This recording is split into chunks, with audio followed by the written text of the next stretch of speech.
पिता परमात्मा कब याद आते हैं, ईश्वर कब याद आते हैं, भगवान कब याद आते हैं।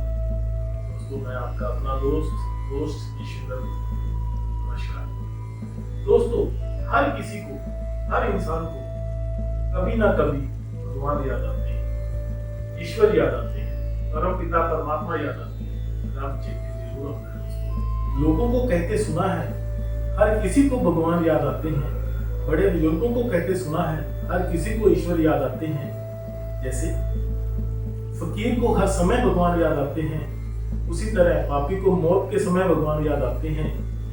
चोर को पकड़े जाने पर भगवान याद आते हैं, गरीब को भूख लगने पे भगवान याद आते हैं, अमीर को बीमार हो जाने पर भगवान याद आते हैं, कंजूस को पैसा गिर जाने पर भगवान याद आते हैं, मुसाफिर को गाड़ी छूट जाने पर भगवान याद आते हैं, उसी तरह व्यापारी को घाटा पड़ने पर भगवान याद आते हैं, नेता को चुनाव हार जाने के बाद भगवान याद आते हैं, वैसे ही विद्यार्थी को परीक्षा में बैठने के बाद भगवान याद आते हैं, वैसे ही अफसर को रिश्वत का पैसा लेते हुए पकड़े जाने पर भगवान याद आते हैं।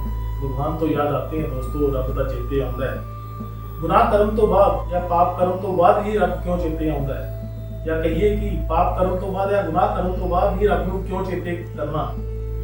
भगवान दा कर या रब दा कर तां ओह घर है दोस्तों, जिथे सब कुछ बिन मंगे ही मिल जाता है। मैं सबको एक गुजारिश करूंगा, जो भी तुसी काम करते हो, जो भी आप काम कर रहे हैं, उसको ईमानदारी से करें, लगन से करें और तरक्की करें। इसी मनोकामना के साथ आपका दिन शुभ रहे। नमस्कार।